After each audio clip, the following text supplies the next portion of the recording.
বৃষ্টির দিনে এরকম গরম গরম সবজি খিচুড়ি খেতে কার না ভালো লাগে বলুন। তাই আর দেরি করছেন কেন? আপনিও বানিয়ে ফেলুন ঘরোয়া উপকরণে এরকম সুস্বাদু ও মজাদার সবজি খিচুড়ি। হ্যালো এভরিওয়ান, আসসালামু আলাইকুম। আপনারা সবাই কেমন আছেন? আশা করি আপনারা সবাই ভালো আছেন। আজকে আমি আপনাদের জন্যে সবজি খিচুড়ির রেসিপি নিয়ে এসেছি। দারুণ স্বাদে আর ঘরোয়া উপকরণেই তৈরি করে ফেলুন এরকম মজাদার সুস্বাদু রেসিপি। চলুন তাহলে দেখা যাক আজকের রেসিপি।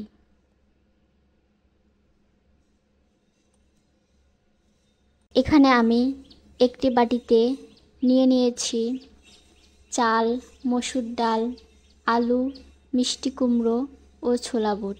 ছোলা বুট আমি 7 ঘন্টা পানিতে ভিজিয়ে রেখেছিলাম, এরপরে পরিষ্কার পানি দিয়ে ধুয়ে নিয়েছি। আর চাল ও মসুর ডাল আমি 15 মিনিট পানিতে ভিজিয়ে রেখেছিলাম, এরপরে পরিষ্কার পানি দিয়ে ধুয়ে নিয়েছি। আর মিষ্টি কুমড়ো ও আলু এরকম বড় সাইজ করে কেটে ধুয়ে নিয়েছি।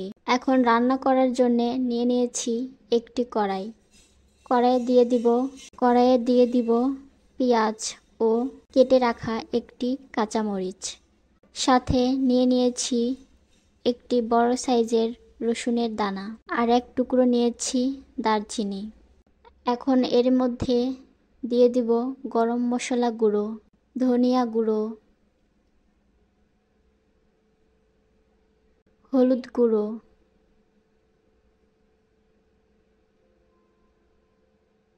ও স্বাদমতো লবণ। এরপরে দিয়ে দিব মুরগির মশলা। আমরা মুরগি রান্নায় যে মুরগির মশলা ইউজ করি, আমি সেই মশলা এখানে দিয়ে দিব। আপনারা এই মশলা দিতে না চাইলে স্কিপ করতে পারেন। এরপরে এর মধ্যে দিয়ে দিব আদা রসুন বাটা। খুব কম পরিমাণে এখানে নিয়েছি আমি আদা রসুনের বাটা। এরপরে সবগুলো মশলা একসঙ্গে ভালোভাবে মাখিয়ে নিতে হবে। দেখুন আমি এরকমভাবে মেখে নিচ্ছি, আপনারাও এরকমভাবে মেখে নেবেন। সবগুলো মশলা এরকম সুন্দর করে মেখে নেওয়ার পরে এর মধ্যে দিয়ে দিব পরিমাণ মতো তেল।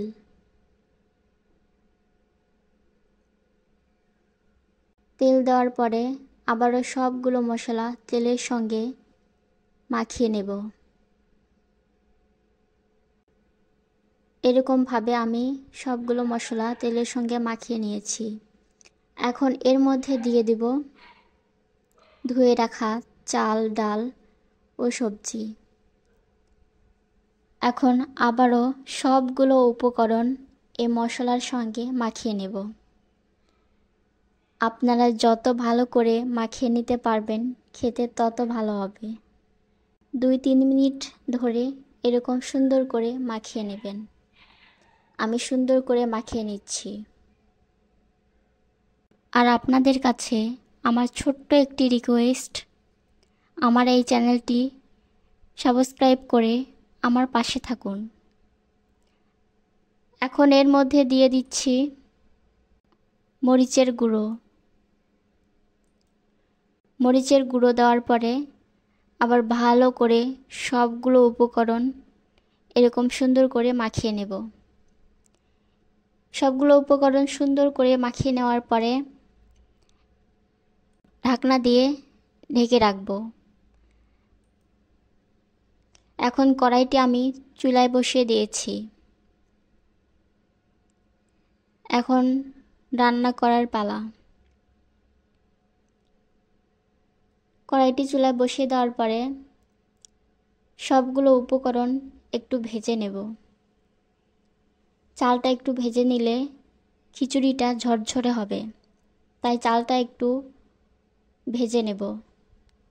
আপনারা 3-4 মিনিট ভেজে নিলেই হবে। আমি এখন চালগুলো সুন্দর করে ভেজে নিচ্ছি।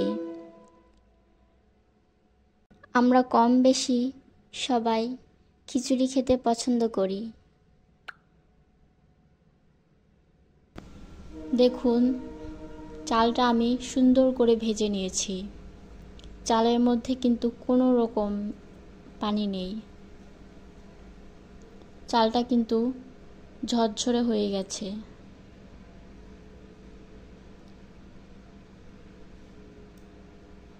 দেখুন আমি এরকম করে ভেজে নিয়েছি।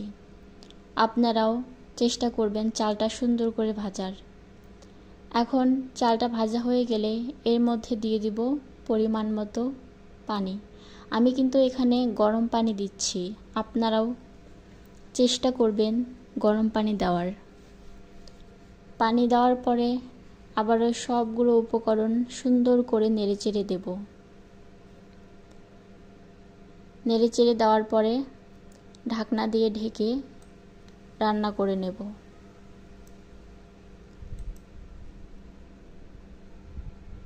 কয়েক মিনিট পর ঢাকনাটা সরিয়ে আমি নেড়েচেড়ে নেব। আর দেখুন আমি কিন্তু এখানে কয়েকটা আস্ত কাঁচামরিচ দিয়ে দিয়েছি। আপনারাও কয়েকটি কাঁচামরিচ দিয়ে দিবেন, এতে করে খিচুড়িতে সুন্দর একটা ফ্লেভার আসবে। নেড়েচেড়ে দেওয়ার পরে আবারও ঢাকনা দিয়ে ঢেকে কিছুক্ষণ রান্না করে নেব। আপনারাও কিন্তু কয়েকবার নেড়েচেড়ে নেবেন, নয়তো তলায় লেগে যেতে পারে। কিছুক্ষণ রান্না করার পরে আবারও ঢাকনা সরিয়ে নেড়েচেড়ে দেব।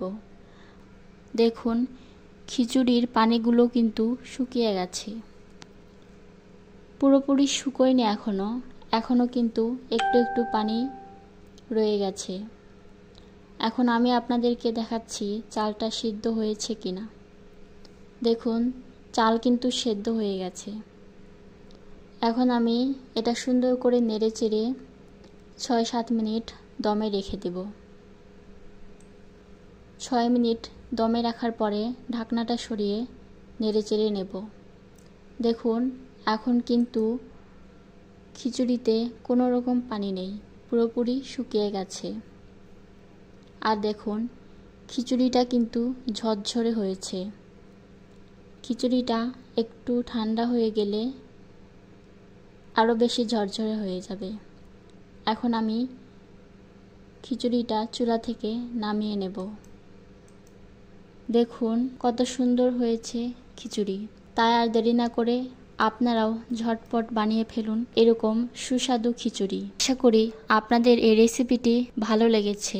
আমার এই রেসিপিটি যদি আপনাদের ভালো লেগে থাকে তাহলে প্লিজ লাইক, কমেন্ট এবং ফলো করে আমার পাশে থাকুন এবং কমেন্ট করে জানান খিচুড়িটা কেমন হয়েছে। আজকে এই পর্যন্তই, দেখা হবে পরের রেসিপিতে। সবাই ভালো থাকুন। খোদা হাফেজ।